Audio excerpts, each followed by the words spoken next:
आत्म शांति या आत्म शुद्धि का दूसरा सूत्र दे रहा।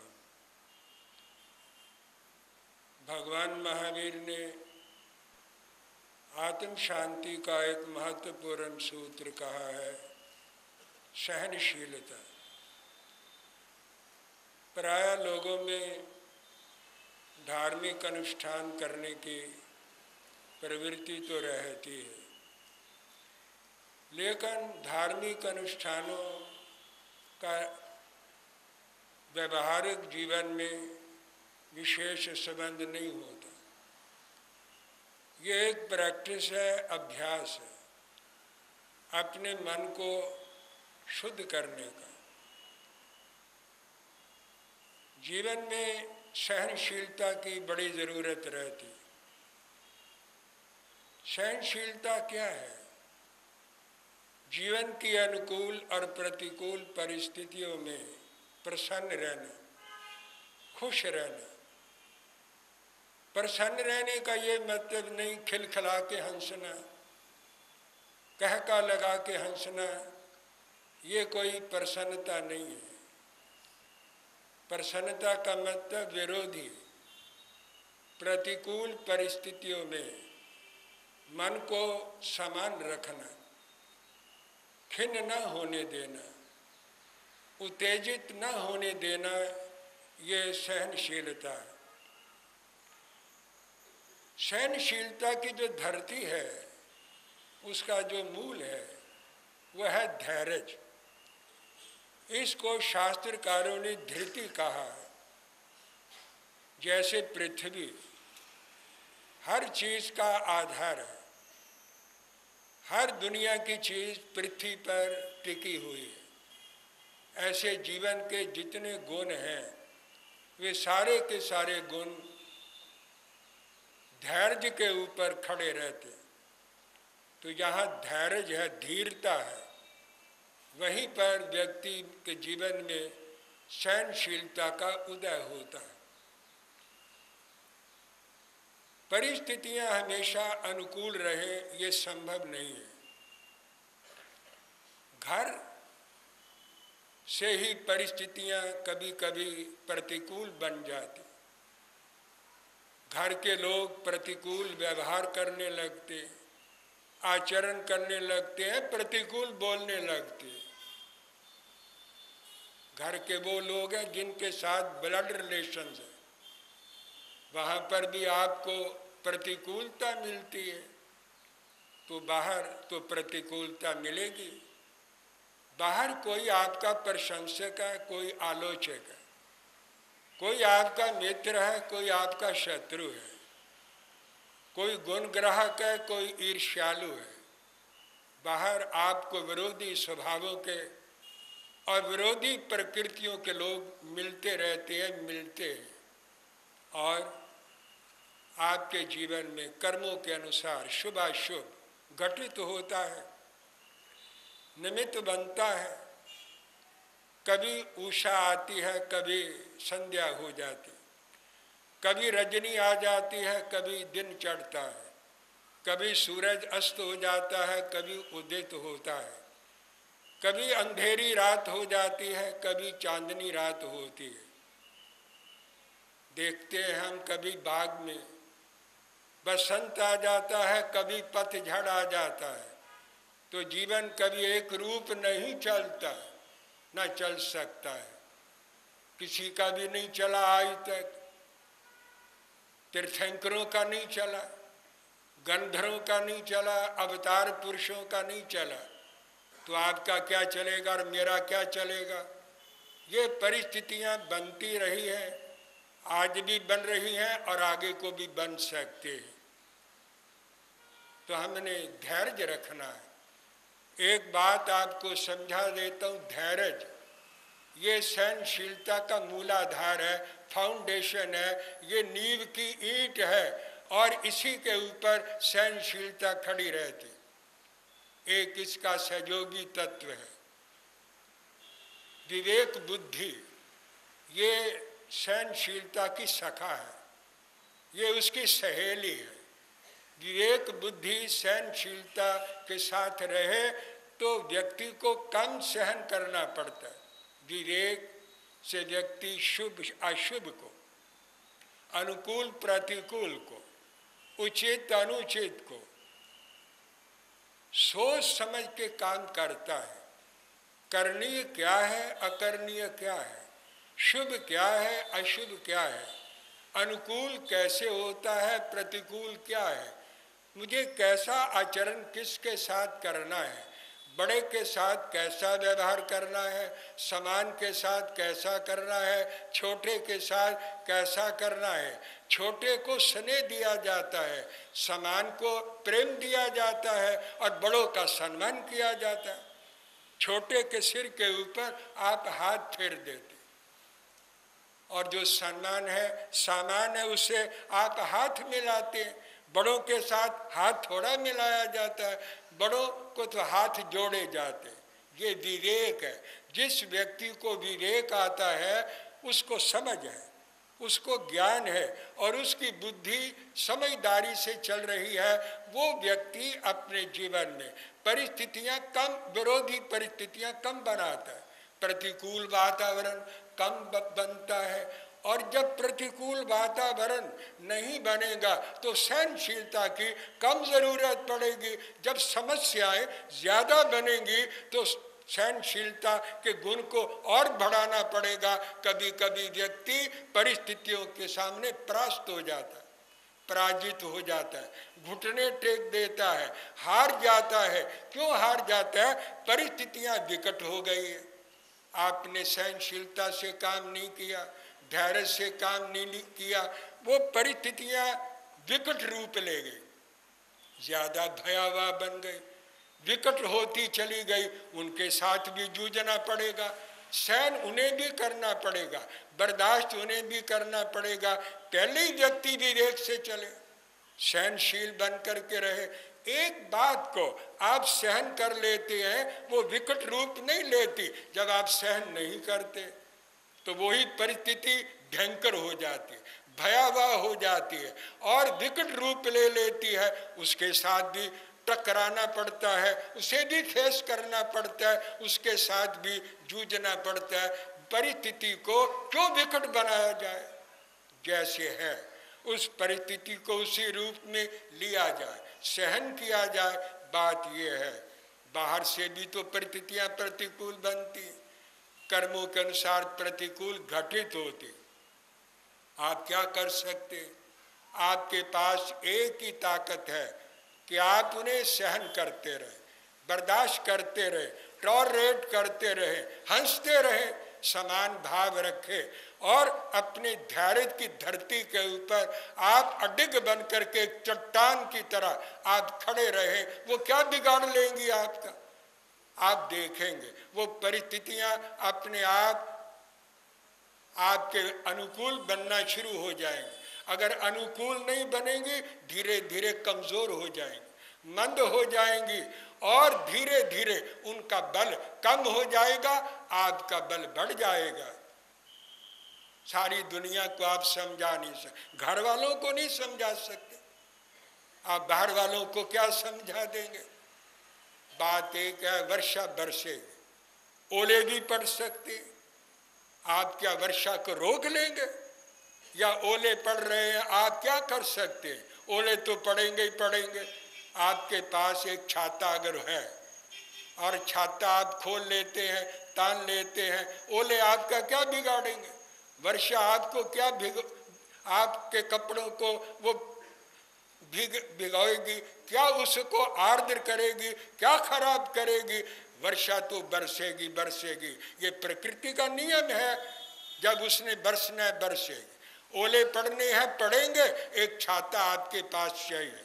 अगर आप छाता तान लेते हैं, खोल लेते हैं तो बच सकते। सारी धरती पर अगर कांटे बिखरे हुए हों तो आप एक एक कांटा तो नहीं चुन सकते। उसको समझाओ, उसको भी समझाओ, उसके साथ उलझो, उसका स्वभाव ठीक करो, उसकी नेचर ठीक करो।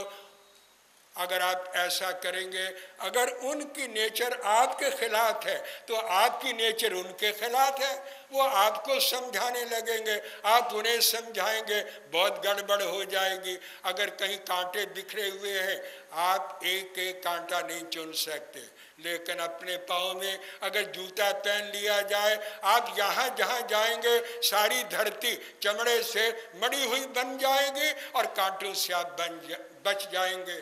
भगवान महावीर ने कहा, आपने कुछ नहीं करना, अपने आप को साधना है।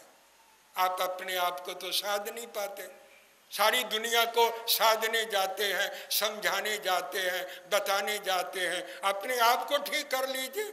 अगर आपने अपने आप को साध लिया है तो ये इस तरह से है कि आपने छाता खोल लिया है, आपने अपने पाँव के अंदर जूता पहन लिया, कांटे दिखे रहे, आपको कांटे चुनने की जरूरत नहीं है, एक जूता काफी है, एक छाता काफी है। सहनशीलता का छाता खोल लीजिए तो आपको कहीं पर भी कोई तकलीफ नहीं होगी, घर के अंदर भी प्रसन्न रहेंगे, बाहर भी प्रसन्न रहेंगे, कर्मों के अनुसार शुभाशुभ जो जीवन में घटित हो रहा है वो होता रहेगा, आप कुछ नहीं कर सकते। कर्म आपके अधीन नहीं है, आप कर्म के अधीन है, कर्म आपकी मुट्ठी में नहीं है। सारी दुनिया को आप कहते मुट्ठी में कर लो, लेकिन आदमी सारी दुनिया को मुट्ठी में करना चाहता है, लेकिन अपने मन को वो मुट्ठी के अंदर नहीं कर पाता, ना कर सकता, ना आज तक उसने किया है। यही दुख है, यही तकलीफ है, यहीं से विपत्ति पैदा होती है और यहीं से अशांति उत्पन्न होती है। यजुर्वेद में एक बड़ा महत्वपूर्ण सूत्र ऋषियों ने देवी देवताओं के आगे कहा है। वेद के जितने मंत्र हैं वो देवी देवताओं के मंत्र। एक ऋषि भगवान से कहता है, देवी देवताओं से कहता है, मैं तुमसे कुछ चाहता हूं, मांगता हूं। जैन धर्म के अंदर पाने की बात है कि अपने अंदर से पाओ, वहां पर याचना है, प्रार्थना है, क्योंकि वो कहते हैं भगवान देता है। अगर उनकी ऐसी आस्था है तो मांगेंगे, कोई बात नहीं। वहां भी व्यक्ति अपने अहंकार को छोड़ता है। सहनशीलता के दो दुश्मन हैं, अहंकार और क्रोध। या अहंकार आ जाएगा और क्रोध आ जाएगा, वहां पर विनय नहीं रहेगी, विवेक नहीं रहेगा। विवेक और विनय नहीं रहेगी तो धैर्य और सहनशीलता नहीं रहती। अहंकार और क्रोध ये सहनशीलता के दुश्मन है। विनय आ जाए, चाहे आप प्रार्थना करें, चाहे याचना करें, चाहे आप पाने की भावना करें, बात एक ही है, आप कुछ प्राप्त करना चाहते, तरीका सबका अपना अपना अलग है। तो यजुर्वेद ने, ऋषि ने देवी देवता के आगे प्रार्थना की है कि मैं क्या चाहता, तेजोमसि तेजोमयि दे, वीर्यमसि वीर्यमयि दे, बलमसि बलमयि दे, ओजोमसि ओजोमयि दे, मन्युरसि मन्युमयि दे, सहोमसि सहोमयि दे।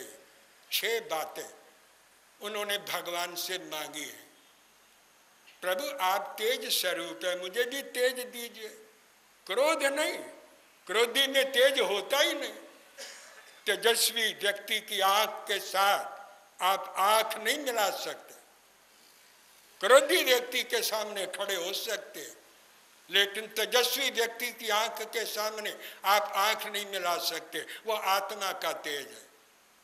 तो भगवान को वो कह रहा है, तेजस्वी आप स्वयं तेज है, मुझे भी तेज दीजिए। आप वीर्य हैं, आप शक्ति स्वरूप है, मुझे भी शक्ति दीजिए। आप बल स्वरूप है, आपके पास आत्म बल है, मुझे भी बल दीजिए। आपके पास ओज है, ओज मैंने कांति, सौंदर्य, खूबसूरती। जिसके पास ओज होता है उसके शरीर में कांति होती है, तो मुझे भी कांति दीजिए। मन्युरसि आपके अंदर मानसिक उत्साह है, मैं भी आपसे उत्साह मांगता हूँ। और सहोमसि आप सहनशील हैं, आप कितना कुछ सहन करते हैं। दुष्टों को सहन करते हैं, सज्जनों को सहन करते हैं। आप कितना कुछ सहन करते हैं, आपको कोई कुछ भी कह दे आप उसे बर्दाश्त कर लेते हैं, सहन कर लेते हैं, बोलते ही नहीं, चुप रहते हैं। क्या कभी प्रभु बोलता? चाहे आप शब्द कहो, दुर्वचन कहो, उसको मानो या ना मानो, लेकिन भगवान तो कुछ कहता ही नहीं। तो आपके अंदर सहनशीलता है, मैं भी आपसे सहनशीलता मांगता हूँ। 6 बातों के अंदर यजुर्वेद के अंदर अंतिम जो चीज मांगी है वो है सहनशीलता। गीता पढ़े तो गीता के अंदर भी आपको मालूम होगा, भगवान कृष्ण अर्जुन को कहते हैं, मात्रा स्पर्शास्तु कौन्ते सुख दुख शीतोषण सुख दुखदा आगमा पाइनु अनित्या तांत तिक्षस्व भारत। अर्जुन, मात्रा स्पर्शास्तु, इंद्रियों के साथ जब मन का संपर्क होता है तो विरोधी चीजें पैदा होती, क्योंकि इंद्रियें काम भोग से भरी हुई इंद्रियां हैं। मन जब इनके साथ जुड़ता है, कभी काम भोग उपलब्ध होते हैं, कभी नहीं उपलब्ध होते, कभी अनुकूल मिल जाते, कभी प्रतिकूल मिल जाते। वहां से सर्दी गर्मी और वहां से सुख और दुख उत्पन्न हो जाता है। और ये गर्मी सर्दी सुख दुख, गर्मी सर्दी ये नहीं है जो इस एटमॉस्फेयर में होती, गर्मी सर्दी आपके अंदर होती। अगर आपका स्वभाव ठंडा है तो फिर सर्दी है, आपका स्वभाव गर्म हो गया तो गर्मी आ गई। क्या सर्दी के अंदर आपको गर्मी नहीं आती? मौसम सर्दी का है, आपके अंदर गर्मी पैदा हो जाती है। मौसम गर्मी का है, आप ठंडे रहते हैं, शांत रहते हैं, तो आपको बाहर का वातावरण इतना प्रभावित नहीं करता जितना आपके अंदर का वातावरण आपको प्रभावित करता है। तो ये सुख, ये दुख, ये शीतता, ये उष्णता इंद्रियों के संयोग से हे अर्जुन पैदा हो जाते हैं। ये आने जाने वाले उत्पत्ति और विनाशशील ये सारे वातावरण है। तांतितिक्षस्व भारत, अर्जुन इन सारे विरोधी और अनुकूल बातों को सहन करो, बर्दाश्त करो, टॉलरेट करो। अगर टॉलरेट करोगे तो आप सुखी रहोगे, शांत रहोगे और ये परिस्थितियां और ज्यादा विकट नहीं बनेंगे। तो मैंने आपको समझाने का प्रयत्न किया कि आप अपने आप को संभालो, सारी दुनिया को आप संभाल ही नहीं सकते, घर नहीं संभाल सकते, बाहर क्या संभालेंगे? सिर्फ अपने आप को जो संभाल लेता है वो सुखी है। तो ये सहनशीलता आचार्य देव इस सहनशीलता पर बहुत जोर दिया करते। जब कभी वो उपदेश देते किसी भी व्यक्ति को तो वो सहनशीलता का जरूर जिक्र करते थे, उल्लेख करते थे। जब भी कभी उनके चरणों में हम बैठते थे वो कहते थे सहनशील बनो, सारी दुनिया के अंदर विचरो, कहीं रहो, आपको कोई तकलीफ कोई कष्ट नहीं आ सकता। तो वो सहनशीलता पर बहुत बल देते थे। इसीलिए मैंने शांति का जो दूसरा सूत्र मैंने दिया है वो सहनशीलता। आचार्य देव स्वयं सहनशीलता की मूर्ति थी। जीवन के अंतिम क्षणों में उनकी शांति भंग नहीं हुई, वो सहनशील बने रहे, उफ तक नहीं की। और रोग की इतनी भयंकर पीड़ा वो अपने मानसिक बल से सहन करते रहे। तो वो केवल बोलते बोलते नहीं थे, उनके जीवन के अंदर सहनशीलता साकार रूप में उपलब्ध भी होती थी। तो मैंने आपको दूसरा सूत्र दिया सहनशीलता का। अगर आप ऐसा सहनशीलता का आंचल पकड़ करके चलेंगे तो आपको जीवन में कोई तकलीफ नहीं होगी। हर वातावरण के अंदर एडजस्ट करने की आपके अंदर क्षमता आ जाएगी। ये दूसरा शांति और शुद्धि का सूत्र मैंने दिया है। बस आज इतना ही विराम विश्राम ले रहा हूँ। जय अहिंसा। ओम शांति।